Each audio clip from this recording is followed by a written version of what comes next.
Estou enganado? O que aconteceu com o SPED fiscal? Todo mundo passou a fazer SPED fiscal das empresas. Quase ninguém aumentou. Eu acho que 0,01% aumentou os honorários. Perderam a oportunidade. Mudou uma legislação tremenda que acontece. Tem contador fazendo SPED aí. Tem contador assim, que diz que faz SPED, né? Está tentando fazer o SPED, está querendo aprender. Tem contador que a empresa foi fiscalizada mais de anos sem entregar um SPED. E aí a empresa foi multada e tal. E aí quando você foi ver com o contador, é porque não sabia. Eu pude ajudar no que eu pude. Faz um ano. Não foi, aquele da multa não foi feito. E da multa para cá também não foi feito nenhum. Ele não consegue fazer. Então o que aquele contador precisaria fazer? Aumentar os honorários para investir em pessoas, em capacitação para poder fazer. Mas não dá. O patrão não quer. Então essa é a minha sugestão. Contadores, apesar de vocês poderem ajudar os seus clientes, deixe de fazer isso, porque vai estar tirando o trabalho de um advogado. Tá certo? Deixe de fazer isso. Vai estar tirando o trabalho de um advogado. Ele ganha para isso, vai receber o valor justo, acordado, para poder fazer isso aí. É um ônus da empresa. Se você for fazer, for ser remunerado, tudo bem, mas normalmente não é. E dali a pouco que o patrão acha que você está fazendo um favor, começa a querer obrigação. Não, dá para ele lá que ele faz. Ou bate aquele contrato lá de acordo lá e leva lá no ministério. Às vezes nem a despesa para levar no ministério é cobrada, é reembolsada pelo patrão. Entendeu? Então esse é meu apelo. Vocês vão saber fazer, vão poder preparar o acordo, mas por favor, não pleiteiem nada perante a justiça. Deixe os advogados. 702. Pode ir. Aqui, como é que funciona a súmula? Isso aqui é uma mudança importante, isso aí é uma das críticas dos juízes. Que agora, que estabelecer ou alterar súmulas e outros enunciados de jurisprudência uniforme pelo voto de menos de 2/3 de seus membros, caso a matéria já tenha sido decidida de forma idêntica, por unanimidade, em no mínimo 2/3 das turmas, em pelo menos 10 sessões diferentes em cada uma delas, podendo ainda, por maioria de 2/3 de seus membros, restringir os efeitos daquela declaração ou decidir que ela só tem eficácia a partir de sua publicação no Diário Oficial. Gente, isso aqui limitou os casos em que o judiciário pode alterar suas súmulas e a aplicabilidade delas, que chama efeito modulado. Então, os tribunais continuam decidindo. Se for para ele mudar uma jurisprudência dominante, olha só, para afirmar uma jurisprudência, olha aqui que tem aqui, ó, alterar a súmula. Estabelecer ou alterar a súmula só se tiver cumprido essa regra aqui, essa quantidade de sessão, tem que estar maduro o assunto. Não basta reunir e falar, vamos fazer uma súmula aqui. Porque súmula é obrigatório o juiz obedecer. Então não é para fazer a toque de caixa por meio de uma comoção social. Tem que ter demonstração de que essa matéria vinha sendo decidida de forma idêntica na quantidade de turmas e tudo mais. Entenderam aqui? É uma regra de segurança para patrão e empregado, de que isso não vai ser restabelecido, não vai ser modificado de uma hora para outra, né?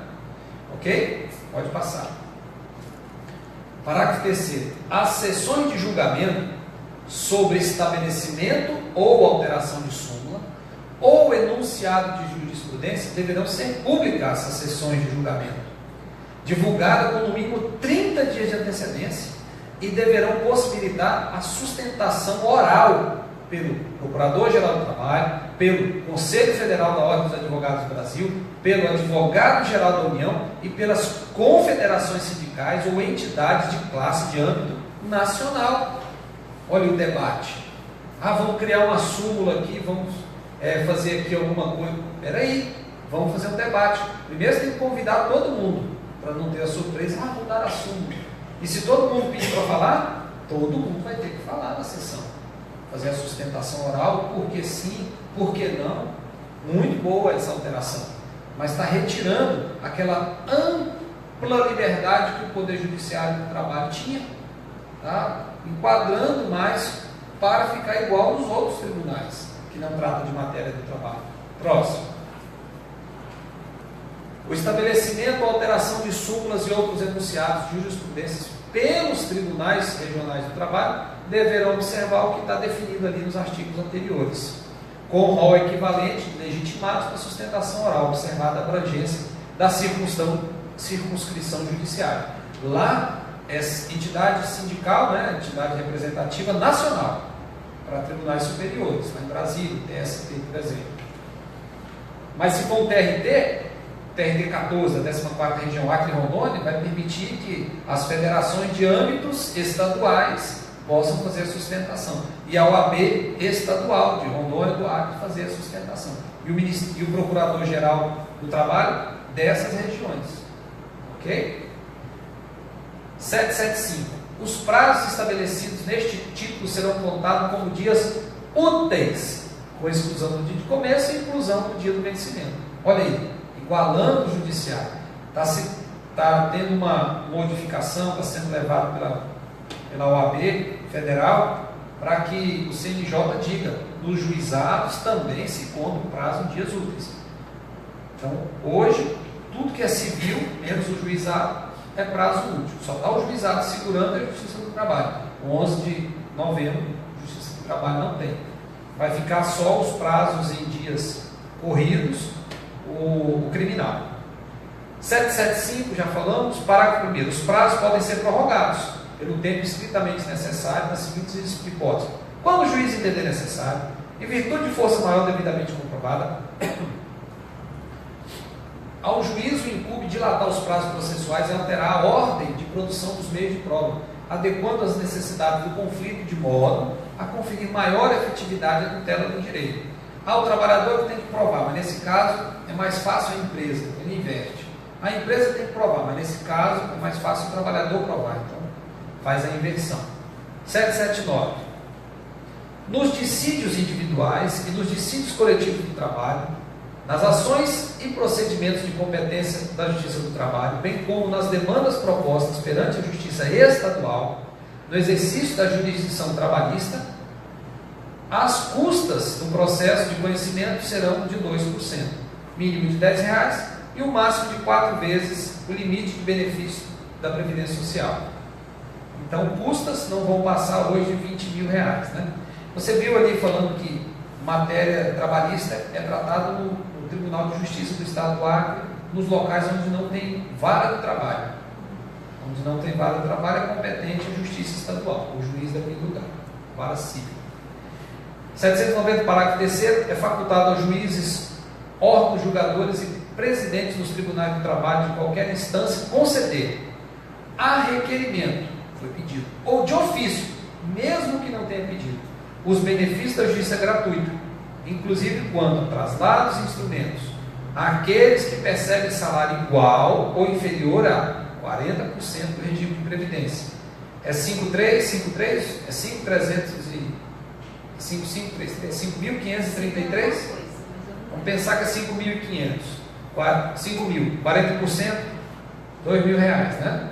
Então, quem ganha até 2.000 e pouco, pode ter decretado justiça gratuita nas ações de conhecimento ali, né? Nas ações que ele estiver promovendo ali, né? E se for mais do que isso, o beneficiário da justiça gratuita será concedido à parte que comprovar a insuficiência de recursos para o pagamento. Então, se eu ganho mais de 2.000, eu vou ter que provar que eu tenho necessidade. Os que ganham menos, o juiz pode, ele mesmo sem pedir, dar justiça gratuita, né? Então, isso ajuda. É que com a justiça gratuita, o pagamento das custas fica suspenso por 5 anos. O pagamento de honorários periciais e suplemenciais de advogado são suspensos por 5 anos. Se nesse período ele ganha na loteria, ele passa a ter uma situação mais abastada, qualquer um bate a porta dele lá e vai pedir, aquele dinheiro ali de 4 anos atrás que você não pagou, agora você pode pagar.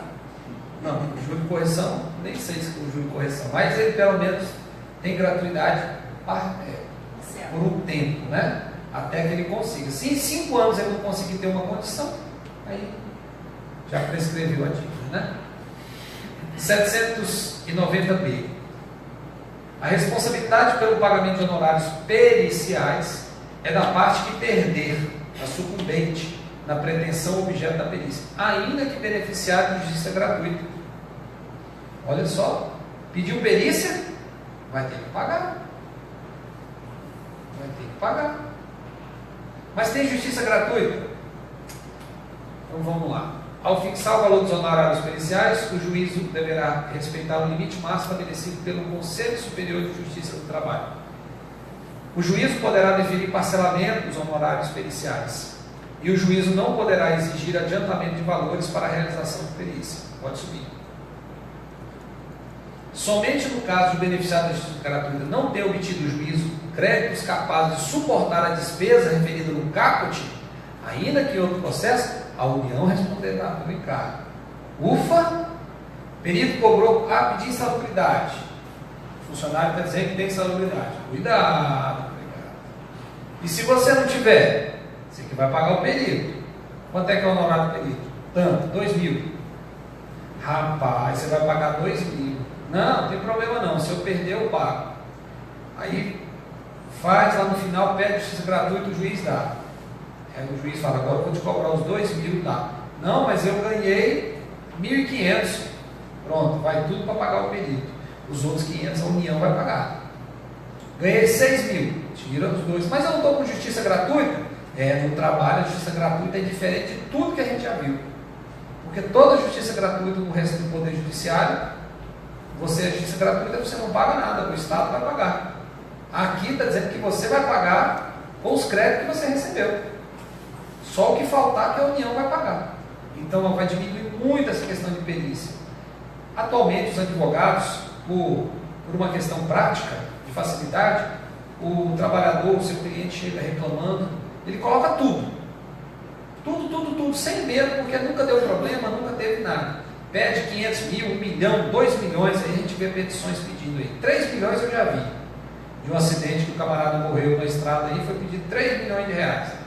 Se não ganhar nada, o trabalhador não é penalizado com nada disso. Mas se a empresa não cuidar do processo, não comparecer às audiências, não fizer prova, ela corre o risco de ser penalizada em até 3 milhões de reais. Então agora começa a inverter. Você quer pedir? Cuidado. Se você perder, você vai pagar. Não é uma boa?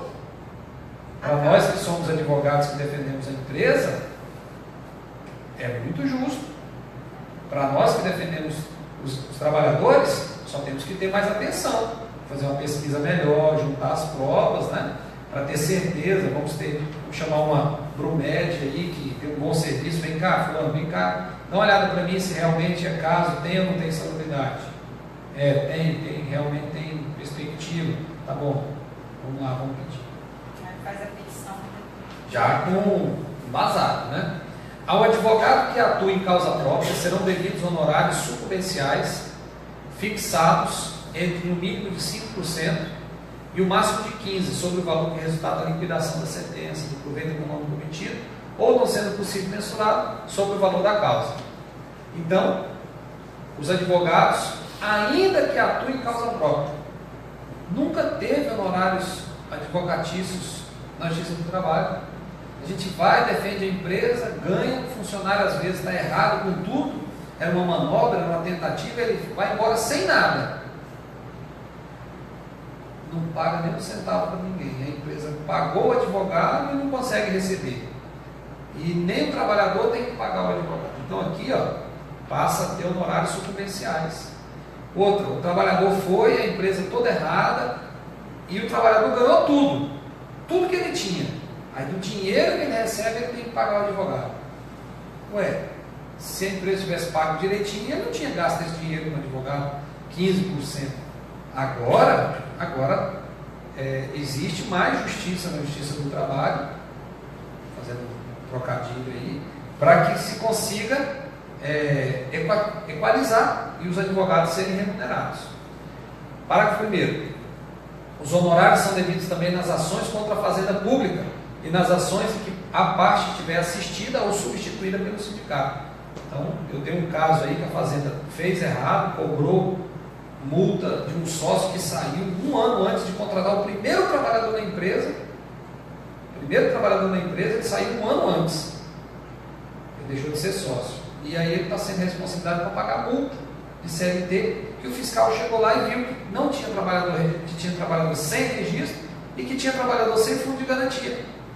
Tá certo, multa, mas o que o sócio que saiu tem a ver? Nem na época não tinha. Mas está lá, a gente defendendo em 3 ações, FGTS também, 3 ações. E eu vou defender e eu estou querendo os honorários. Né? Ao fixar o honorário, o juiz vai ver o grau de zelo do profissional, trabalhou bem, o lugar da prestação de serviço aqui é difícil, né? Para você atuar, teve que se deslocar, a natureza e a importância da causa, olha aí. O trabalho realizado pelo advogado e o tempo exigido para o seu serviço. Vai de 5 a 15, o juiz vai definir. Parágrafo 3º. Na hipótese de procedência parcial, baixa um pouquinho, o juiz arbitrará honorários de sucumbência recíproca, vedada a compensação entre honorários. É outra conquista que os advogados tiveram no novo Código de Processo Civil, que veio para cá também. Tanto o patrão tinha razão, quanto o empregado tinha razão. Ótimo! Quem perdeu? Os dois. Então os dois, cada um paga advogado sucumbenciais. O empregado vai pagar o advogado do patrão e o patrão vai pagar o advogado do empregado. Honorários sucumbenciais, de 5 a 15%. Ah, vamos compensar. O juiz fazia muito isso. Os dois advogados saíram de lá sem nada de honorários sucumbenciais, porque compensou. Não, cada um paga o seu. 4. Vencido o beneficiário da justiça gratuita, desde que não tenha obtido em juízo, ainda que outro processo, crédito capaz de suportar a despesa, as obrigações decorrentes da sucumbência ficarão sob condição suspensiva de exigibilidade e somente poderão ser executadas se, nos 2 anos subsequentes ao trânsito em julgado da decisão que a certificou, o credor demonstrar que deixou de existir a situação de insuficiência de recurso que justificou a concessão da gratuidade, extinguindo-se, passado esse prazo, tais obrigações do beneficiário. Então, na civil são 5 anos e na trabalhista são 2. São devidos honorários de sucumbência na reconvenção. Ok, muito bem. Reconvenção é quando alguém entra contra você pedindo e fala, não, é o contrário, eu que tenho que receber dele. O nome disso é reconvenção. Pois bem, responsabilidade do dano processual. Também é uma importante medida para criar paz. Outra crítica que é feita sobre essa reforma trabalhista. Eu conversei anteontem com uma pessoa no balcão da Justiça do Trabalho. Falou, ô Silvio, eu estou aqui, eu estou sofrendo muito por causa de uma decisão que foi tomada aqui no Poder Judiciário Trabalhista. É que uma pessoa que trabalhava numa cooperativa perdeu a falange do dedo e o juiz mandou pagar 250 mil. 250 mil reais. Porque perdeu a falange do dedo. Pois é, e aí? Você não cabe mais decidir que você já perdeu o prazo. 250 mil por uma falange, para ele, foi um absurdo.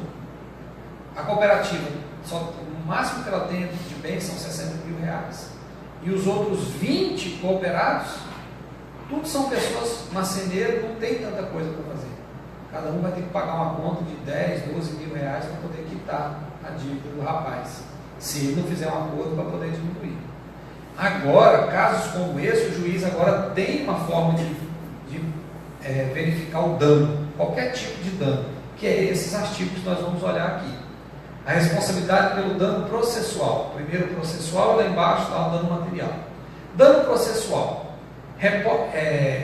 Esse aqui não é o caso que eu estou falando, né? O processual é antes e os outros danos lá de natureza civil vai vir mais embaixo. Dano processual é aquele que litigar em má-fé. Pode ser o reclamado ou o interveniente. O funcionário chegou pedindo que não tem direito, vai ser condenado por má-fé. Considera-se litigante má-fé aquele que deduzir pretensão ou defesa contra texto de lei ou fato incontrovérsia, alterar a verdade dos fatos, usar o processo para conseguir um objetivo legal, opuser resistência injustificada no andamento do processo, proceder de modo temerário em qualquer incidente ou ato do processo, provocar incidente manifestamente infundado, interpuser recurso com intuito manifestamente protelatório. Tem um caso que o pessoal vai recorrendo, só para demorar a pagar, litigância de má fé. Então, como é que é pago? Como é que é feito isso? É punido. De ofício a requerimento, o juízo condenará o litigante de má fé a pagar a multa, que deverá ser superior a 1% e inferior a 10% do valor corrigido da causa, a indenizar a parte contrária pelos prejuízos que esta sofreu e a arcar com os honorários advocatícios com todas as despesas que efetuou. Quando forem 2 ou mais litigantes de má-fé, o juiz condenará cada um na proporção do seu respectivo interesse na causa ou solidariamente aqueles que se coligarem para lesar a parte contrária. Quando o valor da causa for risório ou inestimável, a multa poderá ser fixada em até 2 vezes o limite máximo da Previdência Social, da 11 mil. O valor da indenização será fixado pelo juiz ou, caso não seja possível mensurar, será liquidado por arbitramento por procedimento comum nos próprios autos. Aplica-se a multa prevista no 796.3c à testemunha que intencionalmente alterar a verdade do fato ou omitir fatos essenciais ao julgamento da causa. Parágrafo 1. A execução da multa prevista nesse artigo dá-se-á nos mesmos autos. 800. Apresentada a execução de exceção de incompetência territorial no prazo de 5 dias a contar da notificação, antes da audiência e em peça que sinaliza a existência dessa exceção, seguir-se-á o procedimento estabelecido nesse artigo. Aqui vai falar se o lugar para discutir o assunto não era Rio Branco, lá em Cruzeiro do Sul. Protocolada a petição, será suspenso o processo e não se realizará a audiência que se refere ao artigo 843 dessa consolidação, a conciliação. Protocolada até que se decida a exceção. Os autos serão imediatamente concluídos ao juiz, que intimará o reclamante e, se existentes, os lides consórcios para manifestar no prazo comum de 5 dias. Úteis ou corridos? Eu acho que úteis. Úteis. Tudo agora na Justiça do Trabalho é prazo de dias úteis. Se entender a necessidade da produção prova oral, o juiz designará audiência, garantindo o direito do recipiente e de suas testemunhas serem ouvidos por carta precatória do juízo que este houver indicado como competente. Decidida a exceção de incompetência territorial, o processo retomará seu curso com a designação de audiência, a apresentação de defesa e a instrução processual. Ônus da prova. O ônus da prova incumbe a quem? Ao reclamante, pelo fato constitutivo de seu direito. É como é no processo civil. Você disse que tem direito, não prove. Fez nascer o direito, então tem um direito, diga cadê o fato aqui que mostra que nasceu o seu direito. E ao reclamado quanto à inexistência de fato impeditivo, a existência de fato impeditivo, modificativo ou extintivo do direito do reclamante. Então ele trouxe um fato, você só pode negar dizendo que não se aplica porque modificou, porque extinguiu o direito.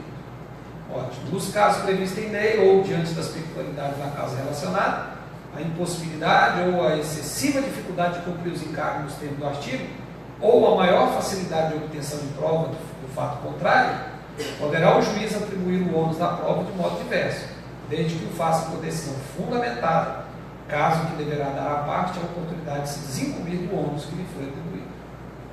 Isso é muito importante, pode ir ao parágrafo 2º. Isso é muito importante porque você chegar no juiz para provar alguma coisa que não aconteceu, não tem como fazer prova negativa, prova da inexistência de um fato.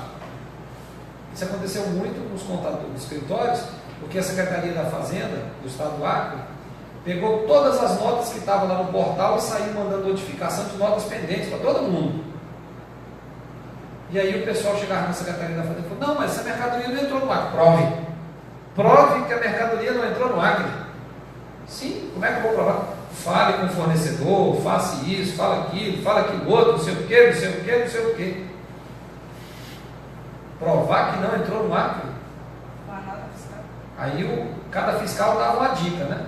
Não é assim que funciona. Se você diz que tem direito a imposto, porque entrou a mercadoria no Acre, então prove que a mercadoria entrou no Acre. Não tenho prova aqui. Então produza. Fale para a Secretaria da Fazenda lá do fornecedor, fiscalizar ele, para que ele demonstre que a mercadoria entrou, por exemplo, recebeu. Está lá a nota fiscal, foi tirada e está quitada na contabilidade dele, né? Então, a Secretaria da Fazenda tem como fazer isso, mas não. Ela quer que o empresário diga que prove que ele não comprou. Tirar uma nota do meu CNPJ, prove que você não autorizou. Então, Não é isso que fala aqui dessa distribuição. Tá? A decisão referida no parágrafo 1º deste artigo deverá ser proferida antes da abertura da instrução e a requerimento da parte. E a requerimento da parte implicará o adiamento da audiência e possibilitará provar os fatos por qualquer meio de direito admitido, testemunhal, ou tipo de prova pericial. A decisão proferida no parágrafo 1º não pode gerar situação em que a desincumbência do encargo pela parte seja impossível ou excessivamente difícil. Ok? Sendo escrita, 840, como é que é a reclamação? Sendo escrita, a reclamação deverá conter a designação do juiz, a qualificação das partes, a breve exposição dos fatos de que resulte o dissídio, a disputa, o pedido, que deverá ser certo, determinado e com indicação do seu valor, a data e assinatura do reclamante ou de seu representante. É muito pequeno e simples as petições da Justiça do Trabalho. E agora todas têm que ir com valor. Não tem nada que vai chegar no judiciário sem dizer: ah, eu tenho direito à hora extra. Quanto é? Não, depois calcula. Já tem que ir na reclamação. Na petição já tem que ir. É assim no sumário. No vídeo sumário sumaríssimo você tem que já indicar o valor. Porque vai ter uma só audiência para resolver tudo. Mesmo que esse valor seja atualizado. Mesmo que você vai colocar, pode pôr o valor que você quiser, mas chegar lá sem valor não tem. 13º, eu não sei quanto é que é, chuta, 2.000. Cuidado, porque litigância de má fé vai trazer prejuízo para você. Se você sabe que não é 2.000, não ponha 2.000, né? Calcule, faça ali a tabela e cuidado. Pedir além do que você tem direito, é litigância de má fé, perigoso. Se verbal, a reclamação será reduzida a termo em 2 vias datada e assinada pelo escrivão secretário, observado que couber o disposto no parágrafo anterior. Os pedidos que não atendam ao disposto no parágrafo administrativo serão julgados extintos, sem resolução do mérito. Ou seja, faça de novo. Oferecida a contestação, ainda que eletronicamente, o reclamante não poderá, sem o consentimento do reclamado, desistir da ação. Okay. O preposto a que se refere o artigo 1º desse artigo não precisa ser empregado da parte reclamada. Surgiu agora o preposto profissional. 844. Ocorrendo motivo relevante, poderá o juiz suspender o julgamento designando nova audiência. Na hipótese de ausência do reclamante, este será condenado ao pagamento das custas calculadas, conforme nós vimos, né? De R$10 até R$20.000, né? Ainda que beneficiário da justiça gratuita, salvo se comprovar no prazo de 15 dias que a ausência ocorreu por motivo legalmente justificado. Olha aí, vai estar devendo as custas. O pagamento das custas é condição para a propositura de uma nova demanda. Olha aí. Funcionário que coloca na justiça e não vai lá, vai ter que pagar as custas. A revelia não produz o efeito mencionado no caput deste artigo, se, havendo pluralidade de reclamado, algum deles contestar a ação. O litígio versar sobre direitos indisponíveis. A petição inicial não estiver acompanhada de instrumento que a lei considere indispensável à prova no ato. Só uma pergunta, por exemplo. No caso de uma audiência lá ser cancelada, que o empregado não compareceu, mas houve uma justificativa, seja um acidente, alguma coisa. Isso aí, no caso, ele não teria que pagar nada, né? Isso, ele apresenta para o juiz. Daria. Isso, o juiz vai definir se ele já definiu que o processo é para ser arquivado, né? Ele deixa de cobrar as custas e a pessoa entra com a segunda, né? Ou na própria segunda ele diz: eu não paguei as custas porque, olha, foi isso que aconteceu. Porque volta para o mesmo juiz. A segunda, você só pode entrar 3 vezes. A segunda e a terceira sempre vai ser daquele primeiro juiz do primeiro processo, que foi arquivado sem julgamento do mérito. As alegações de fato formuladas pelo reclamante forem inverossímeis ou estiverem em contradição com prova constante dos autos. Isso aqui são regras para poder proteger a empresa. A empresa não foi, revelia. Mas aqui tem as regras do que pode fazer. Não é assim, tudo que ele escreveu é verdadeiro. Temos que olhar essas regras que estão aqui para poder fazer. Parágrafo 5º. Ainda que ausente o reclamador da empresa, né, o patrão, o empregador, e presente o advogado da audiência, serão aceitos a contestação e os documentos eventualmente apresentados. Olha, eu tenho uma peça que eu li hoje, nem foi recebida a contestação. E o advogado estava lá. Aí 15, 20 minutos depois, o preposto chegou atrasado. É da Ceron, da Companhia de Eletricidade lá de Rondônia. O advogado estava e o funcionário da Ceron chegou mais tarde. O juiz falou: não aceito a sua petição, nem vou recebê-la. Isso não vai acontecer mais a partir de 11. Ou seja, premia a defesa, dá ampla defesa, mas já está ali, o advogado já fez a defesa. O fato de eu não estar aqui não impede que você receba a minha contestação, as provas, os documentos. Então, isso aqui também é uma boa reforma. A parte poderá apresentar defesa escrita pelo sistema de processo judicial eletrônico até a audiência. Dúvidas sobre isso? Dúvida mais relação. E aí veio a desconsideração da personalidade jurídica. Agora tem regras, ela se assemelha, aplica-se no processo de trabalho o incidente de desconsideração da personalidade jurídica previsto no novo Código de Processo Civil. Está vendo que está igualando as coisas? Aqui vai ter que abrir uma decisão incidental, um processo incidental, e todo mundo vai fazer prova, tal, vai ter o direito, ampla defesa. Aqui eu disse da pessoa o sócio que saiu da empresa antes de contratar o primeiro trabalhador, né? Quem colocou ele no processo, em um dos processos? O juiz. Ninguém pediu e o juiz mandou cobrar do sócio. Você vê a que ponto que estava o Poder Judiciário nessa questão da justiça do trabalho. Ninguém pediu. Ele falou: cobra do sócio. Entendeu?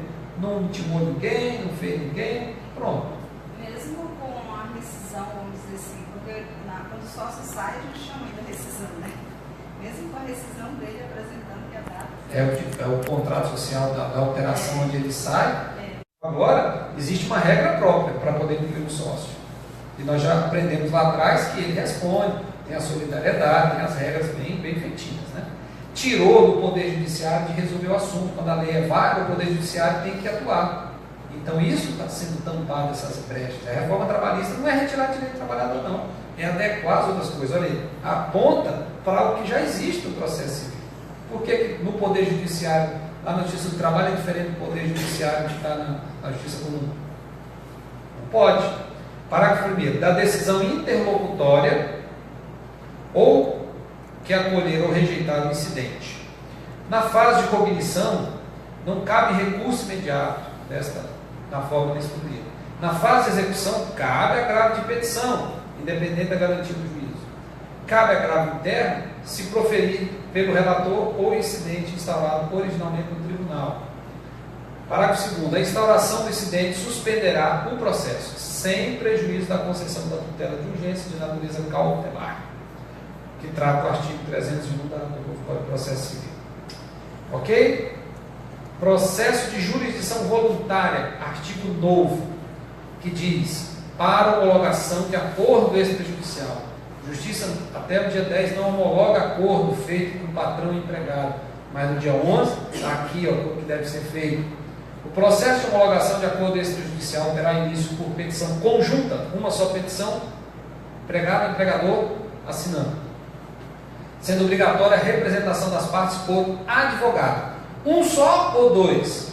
As partes não poderão ser representadas por um advogado comum. Quantos advogados? 2 ou mais. Faculta-se o trabalhador ser assistido pelo advogado do sindicato da categoria. Isso num acordo extrajudicial. Extrajudicial. Vão parcelar suas verbas, alguma coisa, né? O dispositivo desse capítulo não prejudica o prazo estabelecido lá no 477 desta consolidação e não afasta a aplicação da multa que está lá no parágrafo 8. Qual é o prazo para pagar a rescisão a partir do dia 11? Agora são 10 dias. Qualquer tipo de demissão, a pedido, receita justa causa, por justa causa, com aviso prévio trabalhado, indenizado, tudo é 10 dias. Passou dos 10 dias, tem que pagar aquela multa do 477. Não foi retirado direito do trabalhador. No prazo de 15 dias, a contar da distribuição da petição, o juiz analisará o acordo, designará a audiência, se entender necessário, e proferirá a sentença. A sentença de homologação do acordo extrajudicial suspende o prazo prescricional, a petição, né, da ação quanto aos direitos netos especificados, só daquilo que está lá. O prazo prescricional voltará a fluir no dia seguinte ao do trânsito julgado da decisão que negar a homologação do acordo. 876. A Justiça do Trabalho executará de ofício, quer dizer, ela não precisa esperar que ninguém peça ela, as contribuições sociais previstas lá nas alíneas 195, Previdência, né? E seus acréscimos legais, sujeitas relativos ao objeto da condenação constante da sentença que proferir ou dos acordos que homologar. Ele pode cobrar a Previdência, prova que você pagou a Previdência. 878. A execução será promovida pelas partes, permitida a execução de ofício pelo juiz ou pelo presidente do tribunal, apenas nos casos em que as partes não estiverem representadas por advogado. Eu tenho um cliente que faz 10 anos que ele saca o dinheiro que deposita do salário, ele trabalha no banco, o dinheiro cai na conta, ele fica lá. Agora o que vai pagar o dinheiro é paga e já me dá o dinheiro. Porque há 10 anos a justiça tenta receber dele o direito dos trabalhadores. Então há 10 anos ele está desse jeito. Isso é vida. E vira e mexe, pega R$50, R$10, R$30 da conta dele e vai pegando. 10 anos. Porque ele entrou na firma, ajudando o pai dele, né, colocando, servindo ali para auxiliar o pai, e aí deu um problema na empresa, os trabalhadores dizem que tem direito, a justiça diz que tem, e alguém tem que pagar. A empresa não tem dinheiro, estão tentando receber dos sócios. Só que nessas ações, nem os trabalhadores não estão indo mais sacar o dinheiro, lá pegar, já deixou isso para lá. Só que onde não tem advogado, o juiz vai tocando. Por isso que está há 10 anos tocando, porque o juiz não pode arquivar o processo. Mas se tiver advogado a partir do dia 11 de novembro, o advogado é que tem que correr atrás disso. Juiz, bloqueia de novo. Juiz, diz quais são os bens. Juiz, faz aquilo outro. Juiz, eu fiquei sabendo que ele tem uma moto. Juiz. E se não fizer? Passou 5 anos, o processo é extinto. Então isso é uma vantagem, porque vai diminuir o número de processos que ficam lá, velho, na Justiça do Trabalho. Mas em contrapartida, aquele trabalhador que tem, porque acontece muito isso, né? Eu tenho um bem, meu nome, eu vou ter uma causa trabalhista, já está prevendo lá, tudo, já passa bem para outro e vai passar. Sim. Se ele conseguir provar que houve fraude, desfeito o negócio. Mas o que está acontecendo aqui é uma questão da paz social. Em 10 anos, essa pessoa não pagou. Você acha que vai pagar nos próximos 10? Então, para que a gente vai gastar? Eu e você, todo mundo que está assistindo a gente. Por que a gente vai ficar pagando para o judiciário tocar um processo desse? Por causa de R$10, por causa de R$20? Custa muito caro o processo. Vamos deixar isso arquivar, porque a sociedade gasta menos com isso. Entendeu? Então, você tem vantagens e desvantagens. Se tem advogado, que ele toque. Se não tem, tudo bem, a justiça continua protegendo. Ainda não estamos maduros o suficiente para acabar com tudo, mas será um próximo passo para poder fazer. Mas aí, no caso, por exemplo, não querendo pular essa, mas só se ele pode abrir outras contas, o juiz não vai saber que ele abriu outras contas, ele pode receber muito por ali. Sabe tudo? Eu tenho o CPF. Não sabe não. Trabalha em banco, eles não sabem não. Hoje sabe tudo. É muito difícil. Se ele abrir uma corretora, ele não vai saber. Não vai nem saber que tem dinheiro lá. É o Infojude, como é que é? É o Bacenjude. Botou o CPF ou o CNPJ, vai tudo. As contas que são registradas no Banco Central. Tem algumas que não são registradas lá. Pode ser essa que você está falando. Por exemplo, previdenciário não entra. Eles tentam ali, conseguem enxergar que tem, mas não sacam o dinheiro. Entendeu? Mas é bom saber que tem algumas opções. Depois a gente conversa mais, viu, Rodrigo? Para a gente é bom sempre aprender, né?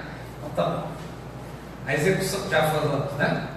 879. Elaborada a conta e tornada líquida, o juiz deverá abrir às partes o prazo comum de 8 dias para impugnação fundamentada com a indicação dos itens, valores, objeto da discordância ou pena de preclusão.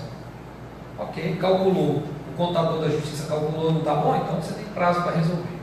A atualização dos créditos é feita pela TR. 882. O executado que não pagar a importância reclamada poderá garantir a execução mediante depósito de quantia correspondente, atualizada e acrescida das despesas processuais, apresentação de seguro garantia judicial ou nomeação de mesa penhora, observada a ordem preferencial que está lá no Código de Processo Civil. A decisão judicial transitada em julgado somente poderá ser levada a protesto, gerar a inscrição do seu nome no cadastro dos órgãos de proteção ao crédito ou no Banco Nacional de Devedores, depois de transcorrido o prazo de 45 dias a contar da citação executada, se não houver garantia do juízo. Vai voltar o nome e ficar também no SPC, já está lá naquele cadastro do Banco Nacional de Débitos Trabalhistas, agora vai também para cartório e para SPC e Serasa, né? 8.4, parágrafo 6º. A exigência de garantia ou penhora não se aplica às entidades filantrópicas ou aquelas que compõem ou compuseram a diretoria, ou aqueles que compuseram essas diretorias. Filantrópica, né? 4. São regras processuais, né? Transcrever na peça recursal, no caso de suscitar preliminar de nulidade de julgamento por negativo de prestação jurisdicional, um trecho dos embargos declaratórios que foi pedido o pronunciamento do tribunal sobre questão vinculada de recurso ordinário e o trecho de decisão do regional que rejeitou os embargos quanto ao pedido para cotejo e verificação de plano da ocorrência da comissão. É o recurso de revista. Para ser admitido lá em Brasília, tem que cuidar disso daqui. Pode ir revogado alguns artigos. 14. O relator do recurso de revista poderá denegar-lhes seguimento à decisão monocrática nas hipóteses de intempestividade, deserção, irregularidade, representação, ausência de qualquer outro pressuposto intrínseco ou extrínseco de admissibilidade. São indicadores de transcendência entre os econômicos, o elevado valor da causa, política. Aqui está falando dos julgamentos que são repetitivos, que são aplicados imediatamente, né? Política, a despeito da instância recorrida à jurisprudência simulada do Tribunal Superior do Trabalho do Supremo Tribunal Federal. Transcendência também social, a postulação, o reclamante recorrente de direito social constitucionalmente assegurado. Jurídica, transcendência jurídica, a existência de questão nova em torno de interpretação da legislação trabalhista. Poderá o relator monocraticamente denegar seguimento ao recurso de revista que não demonstrar transcendência, cabendo agravo dessa decisão do colegiado. Aqui são barreiras para não ficar aparecendo tudo lá em Brasília. Eu não gostei da decisão do juiz nem do tribunal. Vamos para Brasília. Não, tem que ser uma coisa assim que é de amplitude nacional, tem que ter uma transcendência. É aqui. Em relação aos recursos que o relator considerou não ter transcendência, o recorrente poderá realizar a sustentação oral sobre a questão de transcendência durante 5 minutos na sessão. Mantido o voto do relator quanto à não transcendência do recurso, será lavrado um acordo com fundamentação sucinta que constituirá a decisão irrecorrível do âmbito do tribunal. 5. É irrecorrível a decisão monocrática do relator que, em agravo de instrumento de recurso de revista, considerar ausente a transcendência da matéria.